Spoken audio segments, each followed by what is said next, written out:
Hello, welcome back. My name is Freya. I'm a knitter living in Glasgow with my wife Karina and my two cats, Kiska and Manook.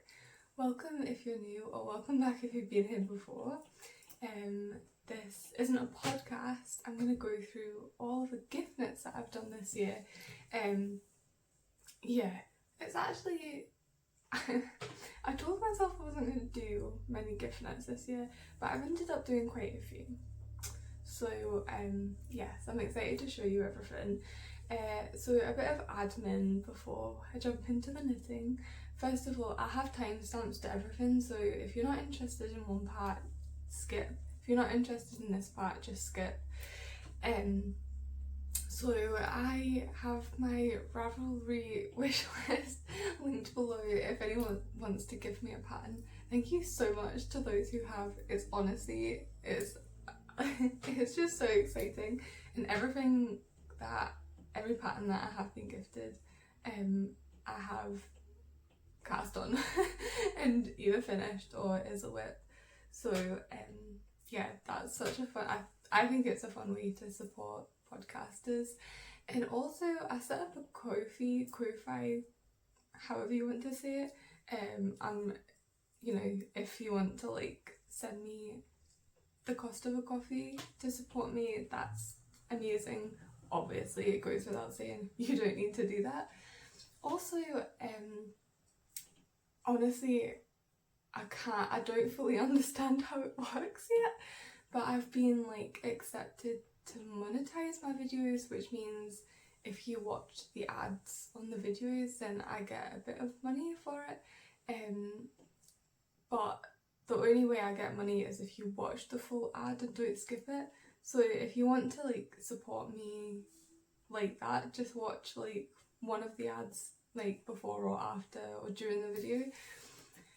When I first accepted the thing where you can monetize, I just looked at one of the videos and they'd added an ad every 2 minutes, and I didn't notice that.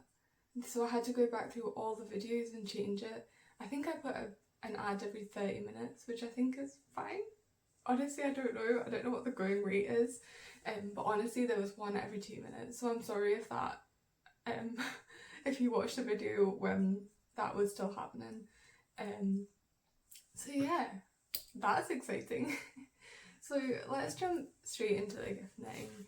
So I have everything written down, obviously. I mean, of course, not obviously. So we're gonna start with the jumpers. So if you have been watching for a while, you will know that my mum and dad both requested jumpers. This was over a year ago, and I cast both of them on over a year ago, and they did not get done. But honestly, all of this year, every time I cast on something new, I felt so guilty because I knew I had these jumpers to finish. So I am so glad they are done. Oh my god, I am so glad. So I'm going to start with my mum's, which is this one. So this is a Lopi. I don't know how much of that you can see.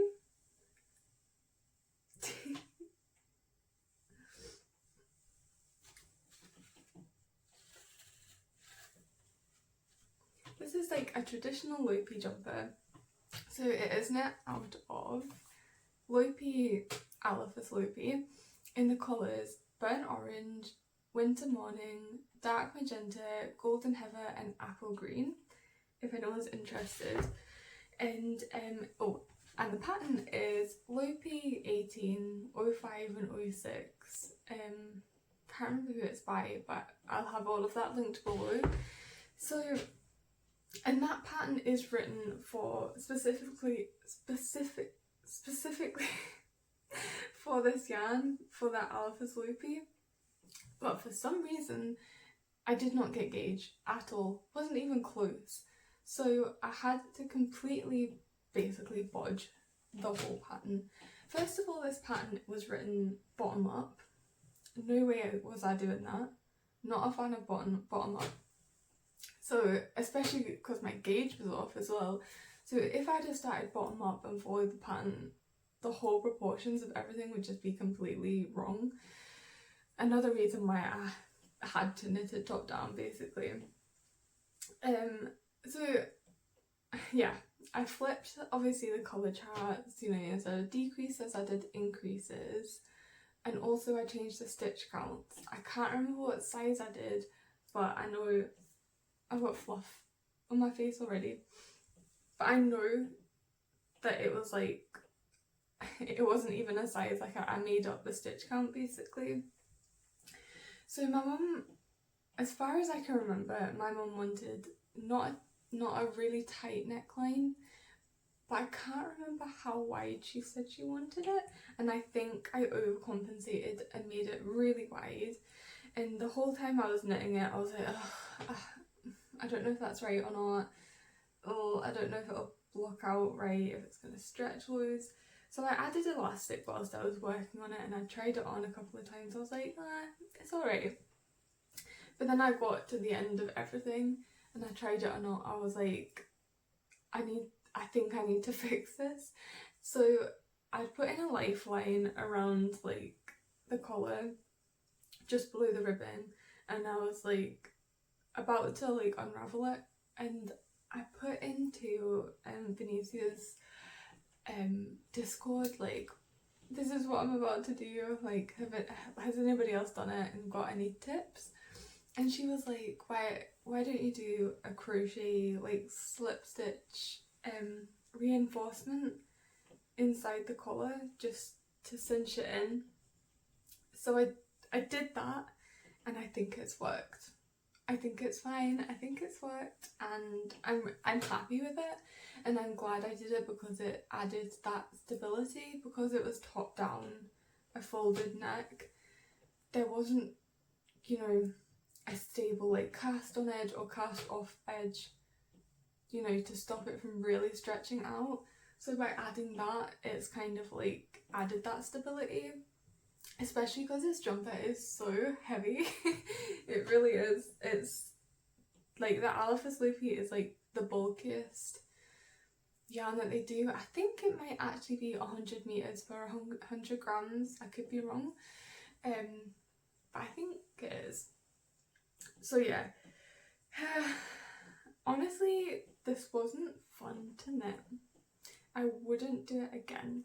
I think it was down to how bulky the yarn was, and the fact that for the colour work I had to use an 8mm, and for just the plain knitting I used a 7mm. I think for me, if I go above like even a 5.5mm, it starts to be pretty uncomfortable for me. I think 5.5 is the cutoff of being alright. Ideally below 5, or 5 is fine, but this was an 8 and a 7, and honestly, you know how you're knitting along, knit, and then you sort of move the stitches, and then move the stitches, and you knit, and sort of, you know, moving the stitches along. I had to do that after like every 2 stitches, which is intense. And it obviously made it take a long time. So I was just getting so frustrated of having to move the stitches like every 2 stitches, and then this yarn is quite rustic, and you know, obviously I wear wool sweaters all the time, I'm never not wearing one, and I'd have a blanket on me, and like the yarn was acting like Velcro, and it was just getting like stuck. Sorry, an alarm was going off. Yeah, so as I was saying, the yarn was acting like, the Alaphus Lopi was acting like Velcro, and it was sort of getting like, not caught on things, but it was kind of, it wasn't like smooth, it wasn't like easily gliding through my hand, and it was getting caught on everything. So it was like another like deterrent from me picking this up and knitting it. It wasn't the most enjoyable experience, and I think that is mainly down to how thick it was, because rustic yarn is fine. I'm like I quite like knitting with rustic yarn, but I think it was the fact that it was a bulky rustic yarn. So yeah, not for me, but I would be interested like in using one of their thinner yarns to see how I like that. I think that would be quite interesting. Anyway, so yes, my row gauge was like the most different from the pattern. Like the stitch gauge was kind of alright, but the row gauge was way off. So if I'd have knit the yoke with the colour work, it would have ended here. I actually cut the colour work short as well, so it would have ended here. So where the arm attached to the body, it would have been so low down. And I know that my mum wants to wear this underneath like quotes. Forgot the word for a quote then. And obviously if you have the yoke too deep, like when you put a coat on, it's like kind of bulks it up and it's annoying and you can't really wear them under a coat. So I split for the body and the sleeves before the colour work was finished, which meant, you know, I had to knit colour work on the sleeve before I then went on to the plain knitting. But it also meant that I had to make the stitch counts work for the pattern, if you know what I mean. Like say like the repeat of this part was like 8 stitches, I had to make it work that there was like a multiple, is that the right way of saying it, of 8 both in the sleeves and in the body, and I couldn't really make that work. Like it would have been too far off. So at the time I was knitting it, I was so worried because I thought it would be so noticeable, but I don't actually think you can notice that there's more stitches in between some of the light pink bits. I think where you can notice it is in the arms. But now that I'm holding it up, it doesn't look bad, but I was so worried about it. Like I don't know if you can tell that this one's bigger than, like this orange bit's bigger than that. Like it's not that noticeable, and also it's under the arm, so it's fine. But I think this laid on knit on for so long because I was just so disheartened by the fact that it was, you know, I was sort of bodging it and it didn't look great. And also the colour work was all lumpy bumpy until I blocked it as well. So that was another thing that was like, oh, it looks so bad, and I was worried I was going to have to rip it back and do it all over again. But I did a steam block when I picked it back up again, and I could see that it would, you know, settle down once it was fully like wet blocked. So that helped me, you know, go forward and actually finish it. So yes, I've finished it. I've not cut off the elastic yet. Like I've not, you know, because if my mum wants it maybe tighter, she can, you know, change the circumference of the elastic. But you know, if she wants it wider, then she can, you know, also change it. Yeah, so that's that. Hopefully I've gone through everything. I think so, looking at my notes. So let's move on to the second jumper, which is this one. This is my dad's jumper. So this one was difficult for different reasons to that one. So it looks so dirty, but it's because I was blocking it, and because it's black, it's just taken so much fluff. It's so annoying. So this is my dad's jumper. It's so long. I'm not used to knitting things so long. So my dad wanted me to recreate one of the jumpers that he already had, and he sent it down to me so that I could, you know, take the measurements and all of that, which made it so much easier, obviously, than like if he just wrote down the measurements for me, because I could keep holding it up to it and make sure that it was going to be the right size and it looked similar enough. So when I was looking at the jumper that he wanted me to recreate, I think it was just like a Zara jumper that he got ages ago, I could see the construction and it was it looked like a drop shoulder, and I think it was a drop shoulder with maybe like set-in sleeves, if you know what I mean. But I looked at it and with the yarn he chose, it kind of fit in the line of the Terrazzo sweater by Petite Knit. I could see the construction would kind of turn out to look the same, and also because of the yarn he chose and the gauge I got from my gauge swatch, it fit in with the Terrazzo, so I knew that I could start somewhere with that, you know, have some kind of guide with the stitch count, so I wasn't completely in the dark, and I already had the pattern, so I was like, this is perfect. So I must have redone this top bit so many times, like so many times. Yes, so I started by looking at the Terrazzo sweater pattern, and I ended up changing absolutely everything. I changed every rate of increase. I changed, you know, how many rows I did here, how many increases I did here, how many, you know, rows in between the increases I did. I don't know if the pattern is a contiguous, is that how you say it? I think it is a contiguous. I can't say that word. Raglan. So I don't think I made that part up, but I definitely made up like how many rows were in between the increases and stuff like that, if you know what I mean. I should say what the yarn is. The yarn is hobby yarn actually. It's a fully acrylic yarn.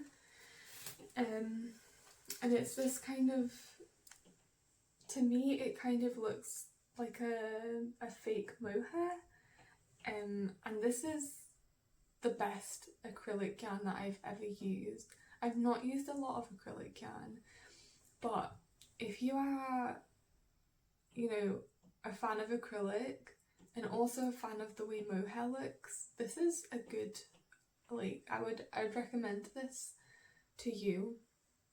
I can't remember if I said that this is a fluffy day. I've written down the colour numbers. So it's 28, 5 and 20 is the ones that he chose. These are the colours. I can see in the mirror of my screen that I don't think the colours are coming out quite right. But anyway, these are the colours that he chose. And he told me the sequence that he wanted the stripes to be in, if you know what I mean. So yeah, it took a lot of trial and error, which is something that put me off picking it up, and because I had to, like, you know, do all the maths and make sure it was the same measurements and stuff, it was just so much pressure. I think, so if you didn't know, I also knit on the a knitting machine, and with the knitting machine I find it so much easier to self-draft a pattern, because you know that the gauge is going to be consistent. So when you do a gauge swatch, it's not going to lie to you, so long as you wash and block it the same way that you would the final garment. The gauge swatch isn't going to lie. Like, you set the gauge on the machine to a 5 for the gauge swatch, you set the machine to a 5 for the garment, it's going to give you the same gauge. However, a gauge swatch with hand knitting, I have found, almost always lies to me. I think it's because, like, when you start, I think you relax a bit when you end up knitting the jumper, and also something to do with, like, the short, like, row lengths, that can like affect your gauge, whereas like with a jumper the rounds are really long usually, if you kind of know what I mean. So I was worried that the gauge swatch was lying to me, and I think the gauge swatch kind of lied to me, which made it harder. It made for a lot of ripping back and re-knitting, and it is a fluffy yarn, so it is a bit annoying, and it did, you know, get caught and it was hard to unravel. So all of these things just made me not want to knit on it. And again, I'm not a big fan of knitting with acrylic because of how it feels in my hand. I feel it squeaks a lot and it doesn't go so smoothly on the needles. Yeah, so I did find that this yarn did squeak, which it's not nice. I don't like it, but you know, maybe somebody does. I don't know. So yeah, overall I'm pretty happy with this. I washed and blocked it and I held up the original sweater and it's pretty much identical, but fingers crossed it fits. I think it will. I think it's fine. I hope it's fine. I put a lot of time and effort and maths and re-knitting into this, so I hope he likes it. So yeah, that is my only 2 garments that I'm gift knitting this year, or I have gift knit this year.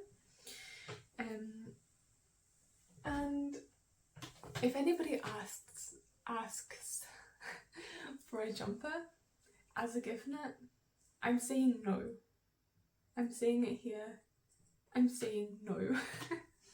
Apart from Karina, that's different. I find it so much easier when the person's there because I can try it on them and ask, do you want it this length, do you want it that length? If the gauge is wrong, I can fix it straight away. And also I will have a strong suggestion of what pattern and what yarn that I am willing to knit and gift. So I'm actually I've just started knitting Karina a zipper sweater by Petite Knit, and she said she wants, so I've knit the Gia sweater by Samniscan. It's in one of their booklets, and she said she really wanted one of them, and I said I'm not knitting that pattern again. It was quite full on, but I said, what about this pattern by Petite Knit? And she said yes, I would love that. And for some reason, like, I'm really up for knitting the zipper sweater for somebody else. I don't know what it is. I think it's because I know Karina will get so much wear out of it, which obviously makes it so much more satisfying to knit. And also, like, I don't know, I just really feel like knitting it. So I'm knitting it, and that's fine, I can do that. But if somebody else asks for a jumper, it's a no. And I'm so excited because all of this year, those 2 jumpers have been like giving me so much anxiety and stress and guilt over every single project that I picked up to knit this year. So very happy that they're done. And let's move on to the next project. Again, if you have been watching me for a while, you will have seen this before, so I'll not talk about it too much, but it is The Shift by Andrea Mowry. I must have finished this like in summer, maybe. I always knew that I wanted it to be a gift for my mum for Christmas, but I really wanted to knit this pattern with this yarn. So the yarn is the little Orkney dye shed yarn. I can't remember the base. I know they don't make these colours anymore because it was like all old skeins that, weirdly enough, I don't know how it happened, but each one of my aunties gave me a different skein. Like, I think 2 of the skeins came from 2 different aunties that were destashed, and one of the skeins came from an auntie that was like a Christmas present for 1 year. So don't know how that worked out. Anyway, and I knew these colours and the yarn would be perfect for the shift, but it's not really something that I would want to wear. But it was something that I wanted to knit. purely just for the process. So I decided to just cast it on and get a gift knit out the way so I could put it in a drawer and know that I've got it in time for Christmas. Which honestly, if I am sort of, I'm not wanting to knit a jumper, I just want a little project, you know, to tide me over to when I feel like knitting a jumper. I think I'm gonna knit little things, like little gift knits. I'm thinking next year of knitting like little pouches for everybody. It's so much easier to knit something that people don't wear, because then it doesn't need to fit them and it's just so much less stress. And I think because this cowl, like, you don't really need to fit a cowl to somebody, that was less stressful too. I followed the pattern exactly. I think the gauge was pretty much the same, which helped. Again, the yarn was honestly so nice to work with. It's pretty soft, but it is still rustic, but it is on the softer side of rustic, I would say. Definitely, yeah, I mean, I could wear it next to skin, but I know that if I got hot, it would start to irritate me. But if you're just wearing like a turtleneck underneath it, it would be absolutely fine. And my mum lives in Orkney and it's obviously cold a lot up there, so I think a rustic yarn like this is just perfect. And these colours I think she will love. So I'm really happy with that. I'm glad that that was out the way and I had it just sitting in a drawer ready for Christmas. It was amazing. I cannot recommend doing that enough, and it's definitely something that I would try and do next year. So yeah, that's that. Nothing really to say about that. I don't know the colourways. I think I might have thrown out the ball bands and they are discontinued anyway.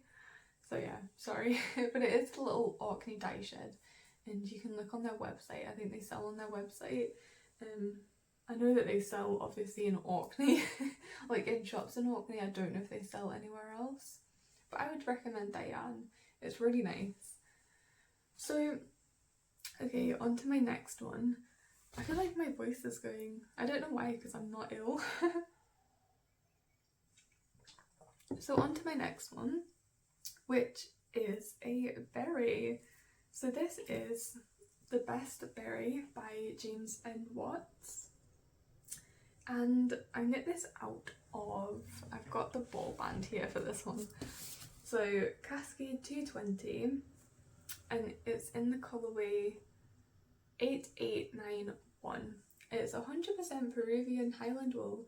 For 100 grams is 200 meters. So yes, I actually wanted to knit this. This is my big sister. I actually wanted to knit this for her last year, but I never got around to it. So I decided to knit it this year, and actually Karina bought me the pattern for this because she wanted one. But so I am knitting her one as well, but it just so happened that, you know, I wanted to knit one for my sister last year. So I knitted hers first because I've got to get it sent away, and obviously Karina's not that time sensitive. So yeah, so this pattern I'm not the biggest fan of, which is a shame because I am a big fan of James and Watts, both as a person and also I like a lot of their designs. I think you know, they're different and it's nice to see different patterns other than just like a stockinette jumper, though I do love a stockinette jumper as well. But this isn't the best pattern. So it starts off with an I-cord. You just knit an I-cord and then you join in the round by picking up stitches all along the I-cord. So I knit a size small, which is to make a hat that fits, I'm gonna get this wrong, a head of 22 inches? Is that right? It can't be 22 centimetres, it has to be 22 inches. Yeah, around, but they say to knit an I-cord for 16 inches. And I was like, that sounds wrong, but I'm gonna trust the pattern. And that was the wrong thing to do. I knit the whole thing. I knit the whole berry. The whole berry. Then I tried it on, because I thought, I should probably try this on. And it didn't fit. I don't even think it would have fit a baby. It didn't fit at all. The only way to make it fit was literally if you just put it on your head. Not, you know, just like lying on top of your head. It didn't fit at all, and I was like, this is crazy. So I went back and I read people's project notes on Ravelry, and pretty much every single one of them that had notes said, I knit the I-cord longer, I knit the I-cord longer, I knit the I-cord longer. And I was like, why didn't I read the notes before I started knitting this? I ended up knitting the I-cord so much longer. Like, I think I knit it to the size of the head, maybe a bit smaller. And yeah, do not follow the pattern when it comes to that measurement. You know, do an I-cord that actually fits your head. Obviously, like, fits your head when it's stretched. And then just try and bodge the numbers. Like, yeah. If you have the pattern, I think you'll be able to understand, you know. But I can't obviously say how many stitches to pick up and then how many stitches you increase or whatever. So yes, overall I like it. But the I-cord at the beginning just completely puts me off this pattern and makes me want to not recommend it. I think there are other berry patterns out there, so that I was tempted, like I was looking at loads of berry patterns, and I ended up picking this one because I like James N. Watts and it looked like the perfect like basic berry. Is that not what it's called? No, it's called Best Berry. So that's the one I picked to put in my wish list, and that's the one that Karina bought me. So that's fine. I mean, it worked out in the end, but if you're not comfortable, what's the word? If you're not comfortable, like, changing a pattern, don't buy this pattern, is what I'm trying to say. So, yes, that's that one. I'm glad that's over. I knit it twice, and honestly, I will knit it one more time for Karina, and then never again. So, okay, moving on to my next gift knits, and these are actually 5 of the same item. So this year I wanted to knit hot water bottle covers, but on the machine because I was not knitting that many hot water bottle covers by hand. It just wasn't happening. So I decided to knit them on the machine. I completely made up the pattern myself. I did a gauge swatch. I've got the little gauge swatches here actually. Usually I do bigger ones than this, but because it was for a hot water bottle cover and not for a garment, I thought it was fine to do a small one. So yeah, what was I saying? Yeah, I can't remember. I think I was saying that I measured a hot water bottle, did a gauge swatch, made up the pattern, and just knit it up, and it was fine. The first like prototype that I did fit like pretty much exactly, so I was very lucky, and then I just knit 5 more. So these are all of them. I'm just gonna hold them up and then put them down. They're all pretty similar because I had a very limited yarn selection, so they're not my favourite. But anyway, so this is the first one. Their little necks aren't folded down because I think they're still a little bit damp, so I don't want to risk like folding it down and stretching it and putting a hot water bottle in at the moment. So this is the first one, and this is the second one. So for this, the pink one is a JC Rennie super soft. For the brown, it is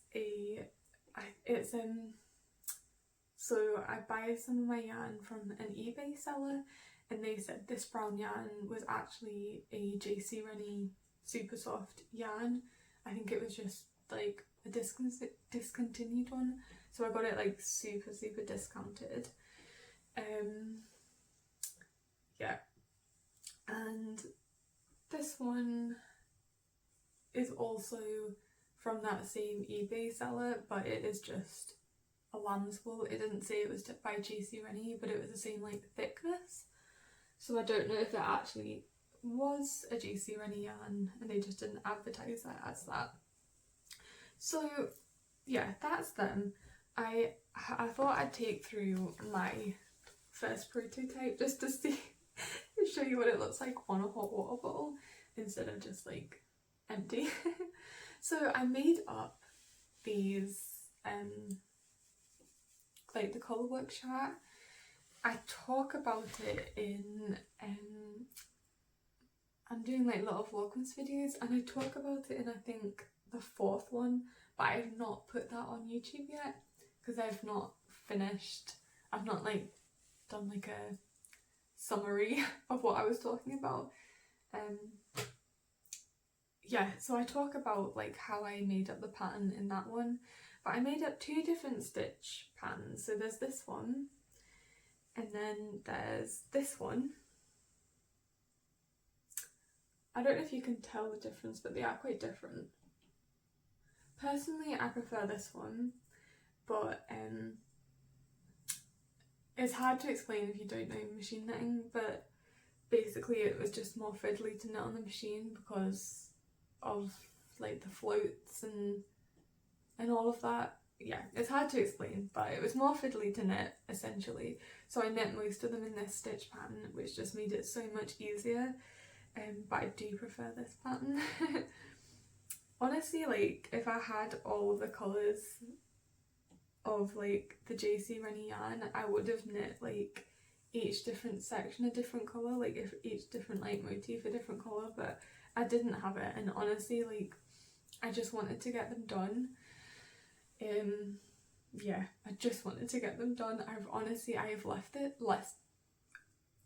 this to the last minute. I finished the last 2 yesterday, washed and blocked them at like 11:30 at night, had them sitting overnight to dry. Then this morning I've had them on the radiator, and I've been rotating them on the radiator to try and like dry them out. I think they're dry, but I don't want to risk it yet, so I'm going to put them back on the radiator after this.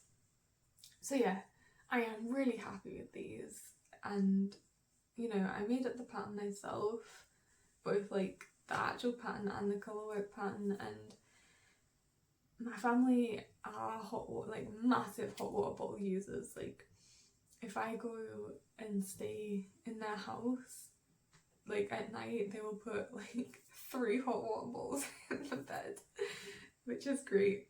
So I think they'll use these like every day, which is also really nice to know. So yeah, that's that.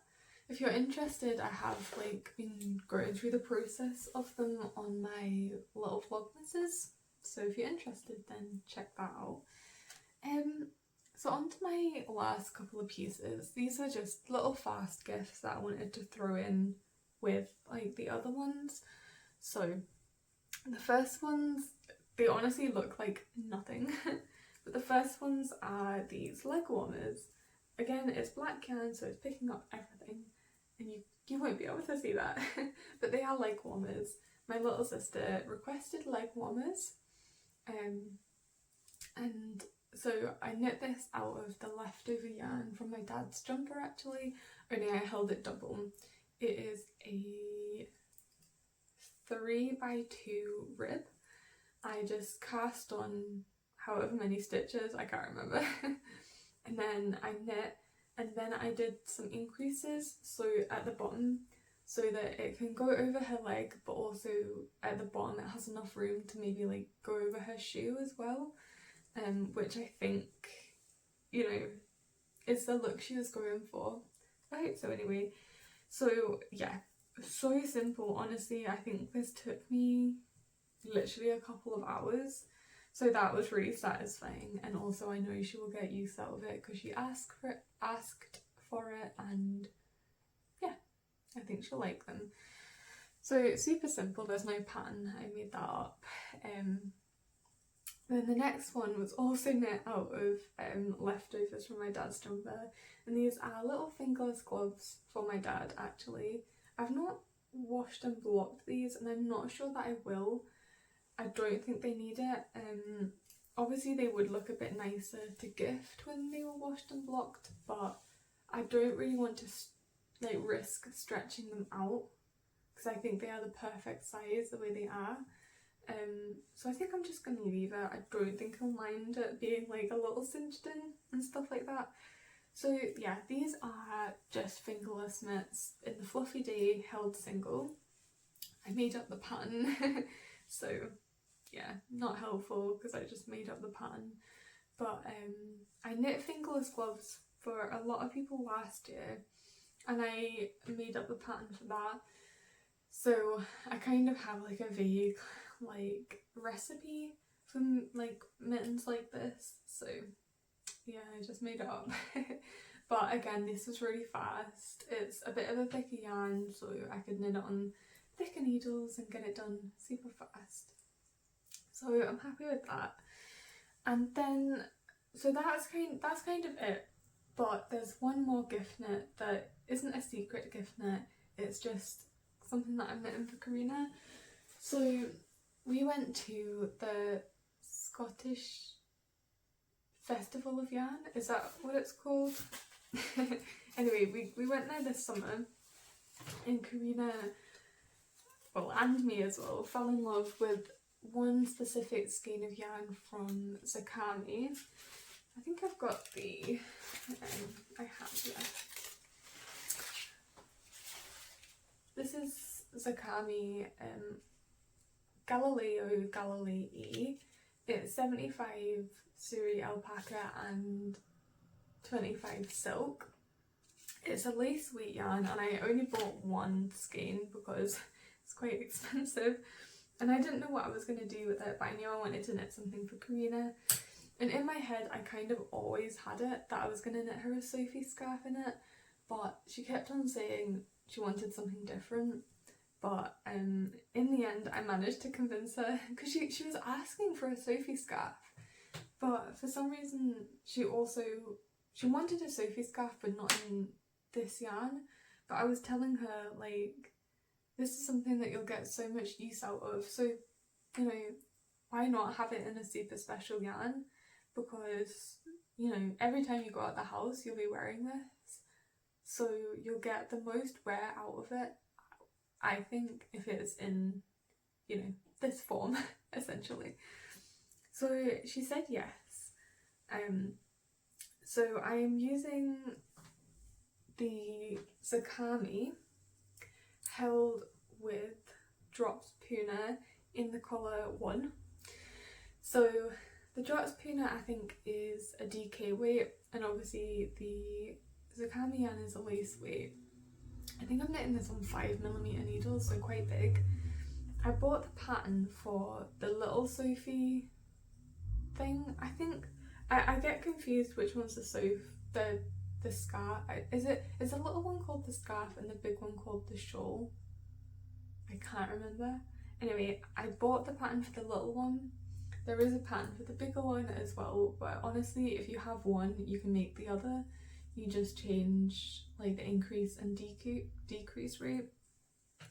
So one thing that I've seen people talk about with the Sophie scarf is how difficult, like, I think somebody said that it's like deceivingly difficult because you've got to count the rows in garter stitch. And honestly, like, it didn't even occur to me that anybody would count the rows any way different to what I'm doing. That was not good English. So basically, instead of counting like the garter bump rows, I just count the rows at the edge. Because the edge is a I-cord, so say you do every 10 rows you decrease. So in that case, I would decrease every 5 rows in the I-cord, if that makes sense, because, oh my gosh, this is a really bad way of describing it, isn't it? So basically the I-cord, for every 2 rows of garter, you knit 1 row of I-cord, because at the end of the row you slip 3 stitches, if that makes sense. So yeah, however many rows you decrease, is like half the amount of rows in the I-cord that you decrease.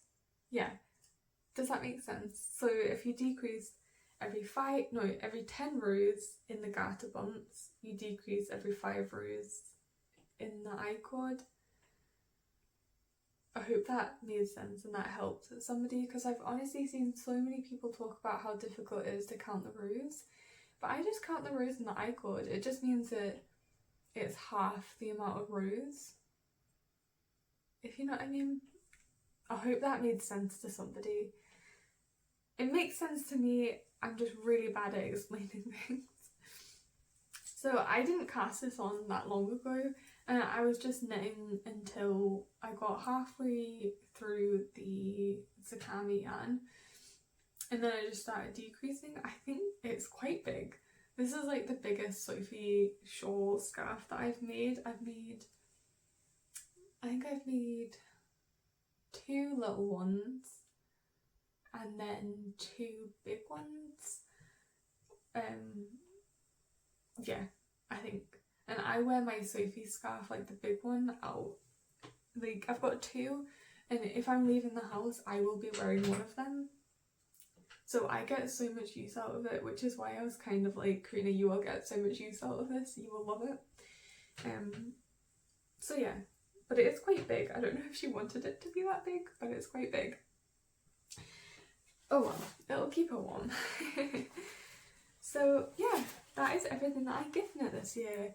I hope that was interesting to somebody. I always like to see what other people gift knit, so yeah, I hope that was fun. I'm doing little vlogmases. I've not done one for a few days because my mental health hasn't been great. Surprise, surprise. And also, my dad was in a car crash, which wasn't good.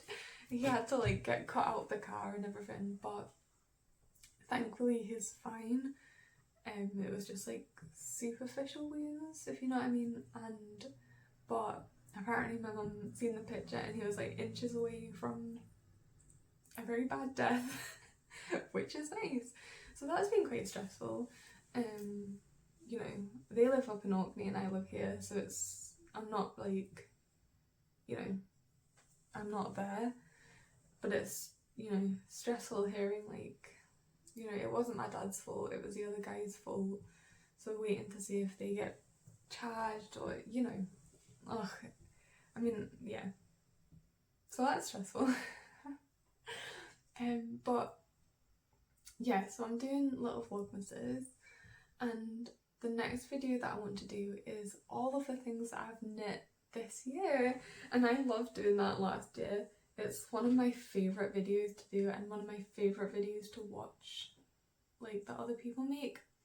So I'm so excited to make that. I think I'm going to do that. I think I'm going to do that soon, hopefully, so that I can have it up, you know, right at the end of the year. I don't think I'm going to knit and like get anything done and finished, you know, between now and the end of the year. I mean, that's only like, what, like 15 days away? I actually don't know what the date is today. Like 2 weeks away. I'll never finish a jumper in that time or anything like that. So yeah, I'm gonna do that. I'm excited to do that. I'm excited to watch others, and that's everything. Thank you so much for watching, and I will see you next time.